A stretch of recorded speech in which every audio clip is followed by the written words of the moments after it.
നമസ്കാരം, നമസ്തേ ആൻഡ് അസ്സലാമു അലൈക്കും. ഞാൻ നിങ്ങളുടെ രാജ സാഹിബാണ്. ഐക്കൺസ് ഓഫ് ഇന്ത്യയുടെ ഇന്നത്തെ എപ്പിസോഡ് ഇവിടെ ആരംഭിക്കുമ്പോൾ നമ്മൾ യു കെ അല്ല കേട്ടോ, UK ഉമ്മറിനെയാണ് ഇന്ന് നമ്മുടെ ഗസ്റ്റായിട്ട് വന്നിരിക്കുന്നത്. അദ്ദേഹത്തിന് സൂപ്പർ മാർക്കറ്റുകളിലും അദ്ദേഹത്തിനോടൊപ്പം കുറേ സുഹൃത്ത് വലയങ്ങളും ചേർന്നിട്ടുള്ള ഒരു ബിസിനസ് സാമ്രാജ്യമാണ് അദ്ദേഹം കെട്ടിപ്പടുത്തിയിരിക്കുന്നത്. അദ്ദേഹത്തിന് ഇന്നത്തെ നമ്മുടെ എപ്പിസോഡിലേക്ക് ഹാർദമായി സ്വാഗതം ചെയ്യാം.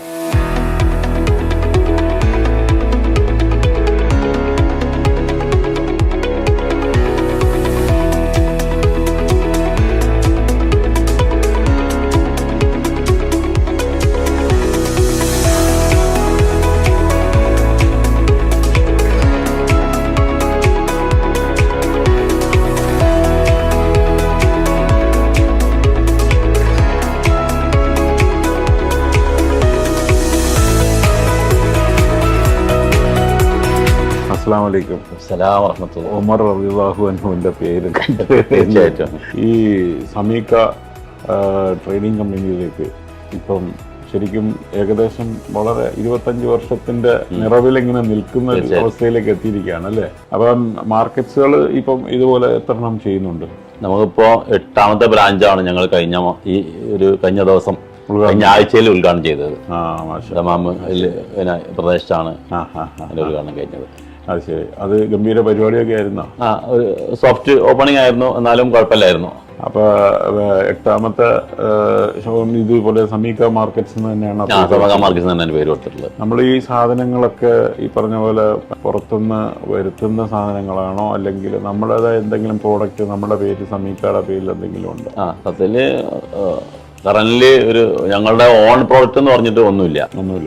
പക്ഷെ ഞങ്ങള് ഇൻബിറ്റ്വീന് പിന്നെ പുറത്തുനിന്ന് സാധനങ്ങൾ കൊണ്ടുവരുന്ന ഘട്ടങ്ങൾ ഉണ്ടായിട്ടുണ്ട്. പിന്നെ മോസ്റ്റ്ലി ഇവിടെ സൗദി അറേബ്യയിൽ തന്നെ ഇഷ്ടം പോലെ സാധനങ്ങൾ നമുക്ക് അവൈലബിൾ ആണ്. കാലിക്കറ്റാണ്? അതെ. ശരി. കാലിക്കറ്റില് എവിടെയായിരുന്നു? കാലിക്കറ്റില് ഓമശ്ശേരി, അതായത് മുക്കം മുനിസിപ്പാലിറ്റിയുടെയും കൊടുവള്ളി മുനിസിപ്പാലിറ്റിന്റെയും ഇടയ്ക്കുള്ള സ്ഥലമാണ് ഈ ഓമശ്ശേരി എന്ന് പറയുന്നത്. മലയോര ഗ്രാമത്തിന്റെ കവാടം എന്നാണ് ഞങ്ങളുടെ നാട്ടിൽ വിളിക്കാറുള്ളത്. അതായത് വയനാടൊക്കെ കയറി പോകുന്ന ഒരു ഗേറ്റ് ആണ്. ആ ഗേറ്റ് ആണ്. അതെ. അവിടെ തുടങ്ങുന്നു. നേരെ ഒരു വയനാട് കയറുന്നത് പോലെ ആയിരുന്നു നേരെ ഇങ്ങനെ ഗൾഫിലേക്കുള്ള കയറ്റം.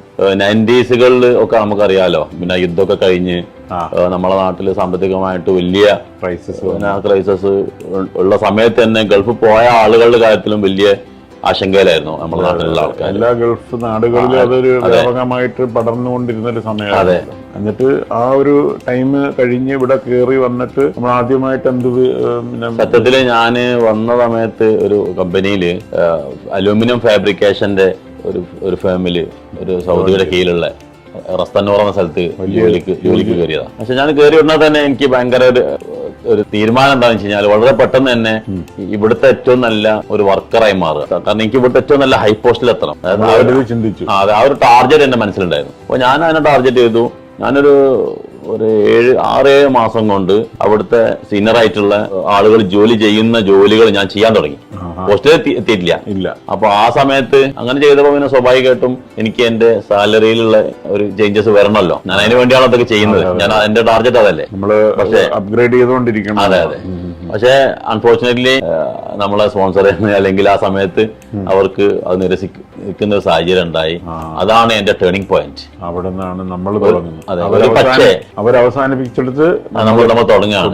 ഞാൻ ഇപ്പോഴും വിശ്വസിക്കുന്നത് എന്തായാലും ഒരു പക്ഷേ അവര് എനിക്ക് അന്ന് ഒരു 100-200 ദിർഹം കൂട്ടി തന്നിരുന്നെങ്കിൽ ഞാൻ അവിടെ തന്നെ നിൽക്കുകയും ഇന്നും ഒരു സൂപ്പർവൈസർ ലെവലിലോ മറ്റോ അവിടെ ഒരു തരക്കേടില്ലാത്ത സാലറിക്ക് ജോലി ചെയ്യുന്ന ഒരാൾ മാത്രമായി മാറിയായിരുന്നു. ഞാനിപ്പോഴും അയാളെ കാണാൻ ആഗ്രഹിക്കുകയും അയാളോട് നന്ദി പറയാൻ ആഗ്രഹിക്കുകയും ചെയ്യുന്ന ഒരാളാണ്. കൂടെ ആരൊക്കെ ഉണ്ടായിരുന്നു ഈ സമയത്ത്? എന്റെ കൂടെ എന്ന് പറഞ്ഞു കഴിഞ്ഞാല് കുടുംബ സുഹൃത്തുക്കൾ തന്നെയാണ് എന്നെ കൂടുതൽ സപ്പോർട്ട് ചെയ്തതും ഞങ്ങൾ ഒരുമിച്ചാണ് ബിസിനസ് ഫേം സ്റ്റാർട്ട് ചെയ്തതും.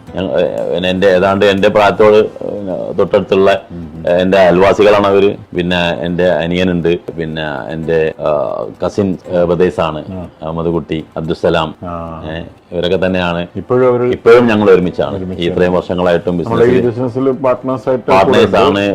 പാർട്ട്നേഴ്സ് ഉണ്ട്. സൈലന്റ് പാർട്ട്നേഴ്സ് ഉണ്ടോന്ന് വെച്ചാൽ വളരെ കുറച്ച് മെയിനായിട്ട് ഞങ്ങൾ വർക്ക് ചെയ്യുന്ന ആൾക്കാർ തന്നെയാണ്. ഇനി ഫ്യൂച്ചറിൽ എന്തൊക്കെയുണ്ട് പ്ലാനുകൾ? ഞങ്ങൾ ബദമാമില് കഴിഞ്ഞ വർഷം ഒരു ബ്രാഞ്ച് തുറന്നു, കഴിഞ്ഞ മാസം വേറൊരു ബ്രാഞ്ചും തുറന്നു.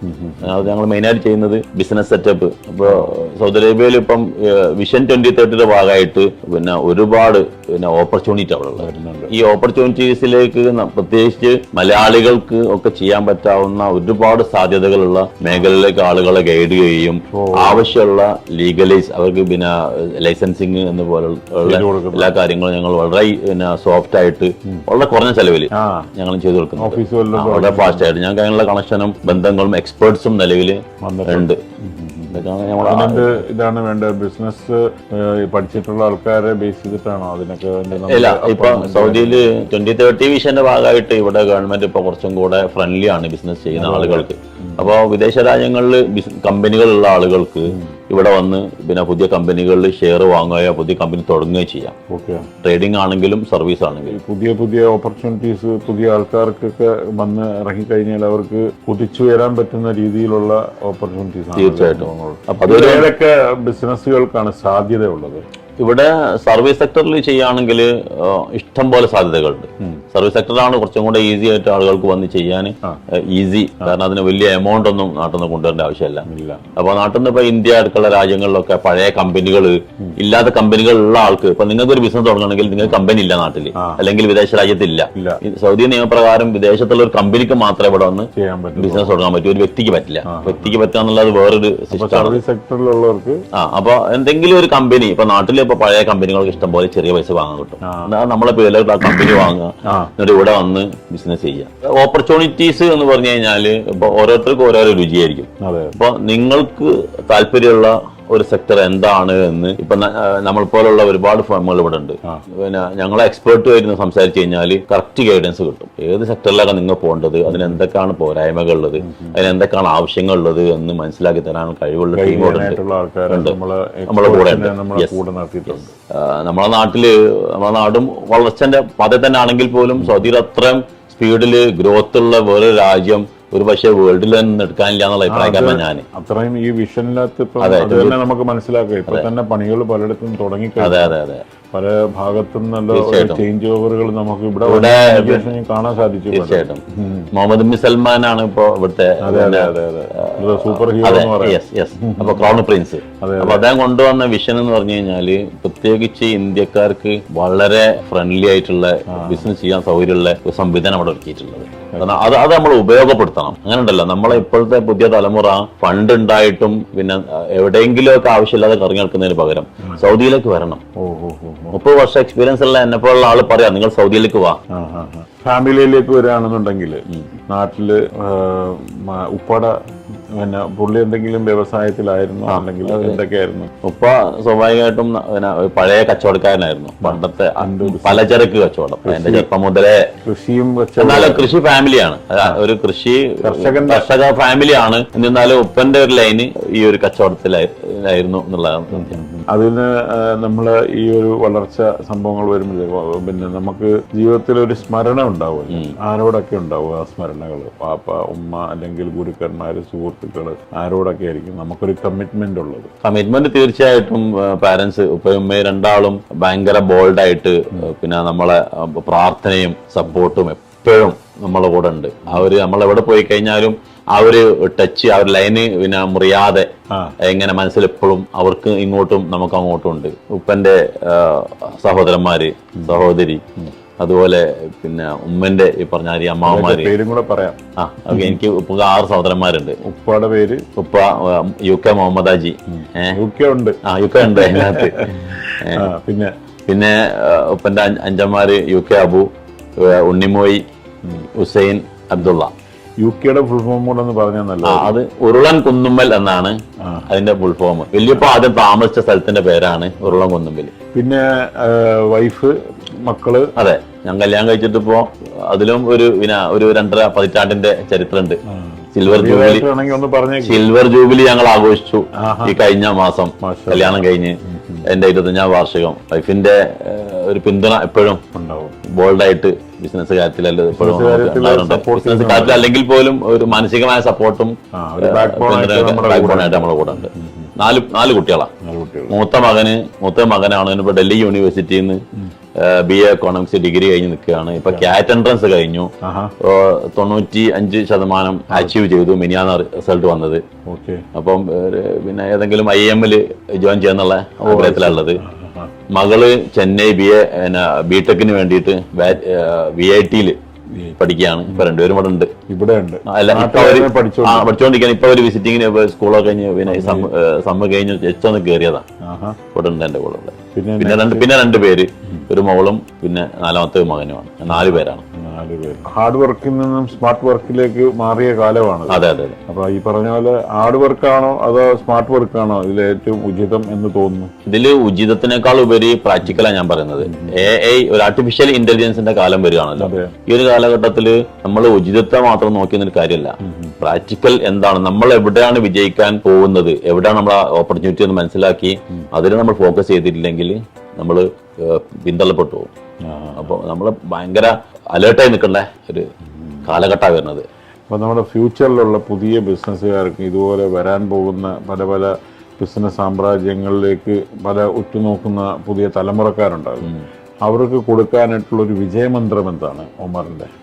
നമ്മളെപ്പോഴും ബിസിനസ്സിലേക്ക് വരുമ്പം പരമാവധി നമ്മൾ ഏത് സെക്ടറിൽ ജോലി ചെയ്താലും അതിൽ ഏറ്റവും മാക്സിമം നല്ല സർവീസ് നമ്മളെ ഉപഭോക്താക്കൾ കൊടുക്കാൻ ശ്രമിക്കണം. നമ്മൾ കൺസ്യൂമർ ആര് തന്നെ ആയാലും അവരെ ചീറ്റ് ചെയ്തുകൊണ്ട് പണം ഉണ്ടാക്കാന്നുള്ള ആ ഒരു ഷോർട്ട് കട്ട് ഒരിക്കലും മനസ്സിൽ പാടില്ല. പിന്നെ സത്യസന്ധത കാത്തു സൂക്ഷിക്കുക എന്നുള്ളത്.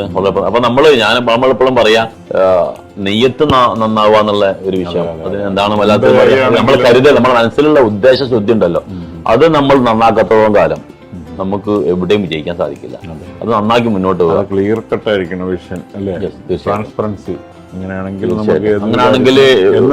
എന്ത് നല്ല കാര്യവും ഇതിലേക്കും നമുക്ക് കാലെടുത്ത് വെക്കാം. സഫീഷ്യന്റ് ആയ ഫണ്ടായിരിക്കണം നമ്മൾ ബിസിനസ്സിൽ പോകുമ്പോൾ. അല്ല, നമ്മളിപ്പോ ഒരു $1 million ബിസിനസ് തുടങ്ങുമ്പോൾ നമ്മൾ $500,000 ഉള്ളൂ എങ്കിൽ നമ്മൾ വല്ലാതെ വേർക്കും. അതിന് കറക്റ്റ് പ്ലാൻ വേണം. അത് കറക്റ്റ് പ്ലാൻ വേണം. അത് കഴിയെങ്കിൽ നമ്മൾ കയ്യിലുള്ള ഫണ്ടിനനുസരിച്ചുള്ള ബിസിനസ് സ്റ്റാർട്ടിങ് തുടങ്ങണം. ഗ്രാജുവലി അത് വളർന്നോളും. നമ്മുടെ ബിസിനസ്സുകൾ ദുബായ് വരെ വ്യാപകമായി കിട്ടുമ്പോൾ അവിടെ ഒരു പ്രൊഡക്ഷൻ സംഭവങ്ങളൊക്കെ ചെയ്യുന്നുണ്ട്. എന്താണ് അവിടെ ചെയ്യുന്നത്? നമ്മളിപ്പോ അവിടെ ദുബായിലാണ്, അല്ല ജബലലിലാണ്. പിന്നെ നമ്മള് എന്താ ചെയ്യുന്നത് വെച്ച് കഴിഞ്ഞാല്, നമുക്ക് ഏതെങ്കിലും ഒരു കസ്റ്റമർക്ക് അവർക്ക് ഒരു പ്രൈവറ്റ് ലേബൽ, അവരെ ലേബലിൽ ഏതെങ്കിലും പ്രൊഡക്റ്റ് ചെയ്യണമെങ്കിൽ നമുക്ക് ചേർക്കാൻ കഴിയും. പറയാൻ നിലവിൽ ഞങ്ങള് അവിടെ മാനുഫാക്ചറിങ് ചെയ്യുന്നുണ്ട്. എന്തൊക്കെയുണ്ട്? സോഫ്റ്റ് ഡ്രിങ്ക്സ്, എനർജി ഡ്രിങ്ക്സ് ഒക്കെ ചെയ്യുന്നുണ്ട്. അപ്പോൾ നമ്മൾ ചെയ്യുന്ന റെഡ് ഫൈറ്റർ എന്ന് പറഞ്ഞ ഒരു പ്രൊഡക്റ്റ് ആണ്. റെഡ് ഫൈറ്റർ എനർജി ഡ്രിങ്ക്, എനർജിയും അതിന്റെ തന്നെ സോഫ്റ്റ് ഡ്രിങ്കും ഉണ്ട്. ഈ റെഡ് ബുൾ പോലത്തെ. അതെ. അപ്പോൾ ആർക്ക് വേണമെങ്കിലും ഇപ്പം നമുക്ക് ഞങ്ങള് പറയും കസ്റ്റമേഴ്സിന്റെ മീറ്റിംഗ് ഒക്കെ ഇതിലായിട്ട് നടത്താറുണ്ട്. അപ്പോൾ പിന്നെ അവരെ ഒരു പാനലിൽ നിങ്ങളിപ്പോ രാജ എന്നുള്ള പേരിൽ ഒരു പ്രോഡക്റ്റ് വേണമെങ്കിൽ അത് ഞങ്ങൾ എന്നൊക്കെ പറഞ്ഞാല് നമ്മള് പിന്നെ രജിസ്ട്രേഷൻ കാര്യങ്ങളൊക്കെ പ്രോസസ് ചെയ്തുകൊണ്ട് റാണി നല്ലുണ്ട്. റാണി ചെയ്ത് ഞാൻ ഒരു പണി കിട്ടും. എന്റെ വൈഫിന്റെ പേരാ റാണി. ആണോ? അങ്ങനെ ചെയ്യാലോ നമുക്ക്. ഇവിടുന്ന് പോകുമ്പോഴൊക്കെ ഞാൻ അതും കുറെ മേടിച്ചിട്ട് പോകാറുണ്ട്.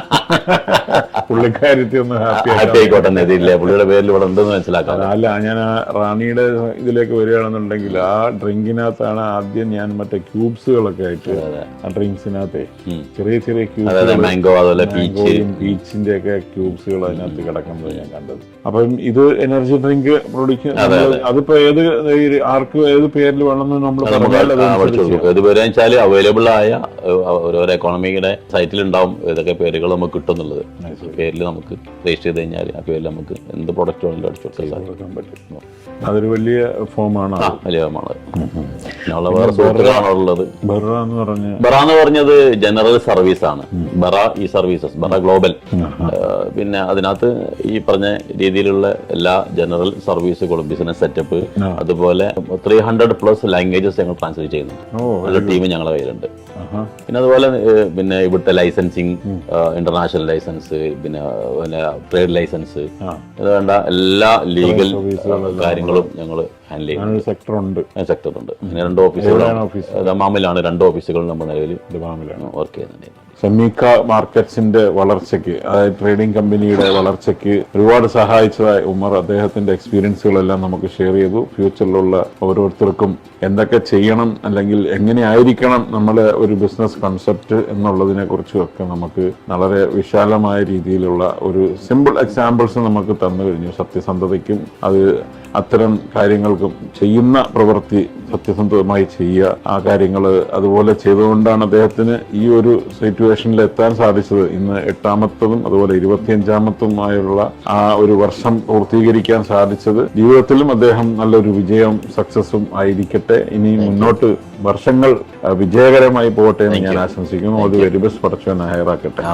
ഐക്കൺസ് ഓഫ് ഇന്ത്യയുടെ ഇന്നത്തെ എപ്പിസോഡ് ഇവിടെ പൂർണ്ണമാകുമ്പോൾ നമ്മൾ സമീക ട്രേഡിംഗ് കമ്പനിയുടെ വിശേഷങ്ങളാണ് അറിഞ്ഞത്. തീർച്ചയായിട്ടും ഈ മറ്റൊരു ഗസ്റ്റുമായി വരുന്നത് വരെ നമുക്ക് കാണാം. മാസലാമ.